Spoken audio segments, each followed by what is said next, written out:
এবারের সরস্বতী পুজোতে আমাদের শ্রেয়ান বাবুর হাতে খড়ির অনুষ্ঠান ছিল। আর আমাদের শ্রেয়ান তো এমনিতেই খুব শান্ত আর খুবই ভালো ভদ্র ছেলে, কিন্তু তার হাতে খড়ি অনুষ্ঠানে সে খুবই ভয় পাচ্ছিল। সে ভাবছিল আমি পারবো কি লিখতে। সরস্বতী মা তখন তার মনের কথা জানতে পেরে তাকে বললেন, শ্রেয়ান বাবু, তুমি চিন্তা করো না, লেখা শেখা একটা প্রক্রিয়া, আর ভুল করা ঠিক আছে। শ্রেয়ান হাতেখড়ি অনুষ্ঠানে গেল এবং প্রথমবারেই সে সুন্দর করে লিখল। সবাই খুব খুশি হলো এবং তাকে সবাই আশীর্বাদ করলো। আর আমাদের শ্রেয়ানবাবুর হাতেখড়ি অনুষ্ঠান খুবই সুন্দরভাবে অনুষ্ঠিত হলো। আমরা সবাই খুব আনন্দ করেছি। আমাদের শ্রেয়ান প্রথমবারের মতো লিখতে শিখেছে।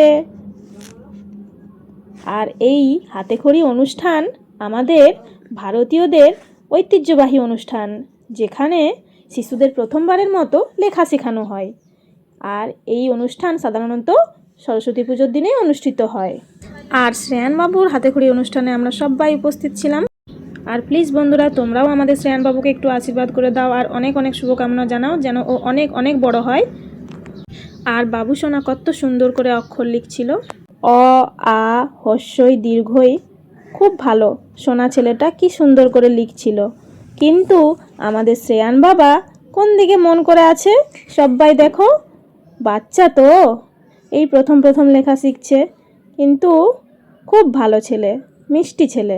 শ্রেয়ান বাবু এই তো লেখা কমপ্লিট করে ফেলেছে। এবার সরস্বতী মায়ের আশীর্বাদ নিয়ে নিল।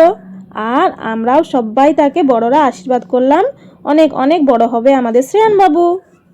তোমার জন্য অনেক শুভকামনা রইল। ভিডিওটি ভালো লাগলে লাইক কমেন্ট শেয়ার করে দিও। Bye bye.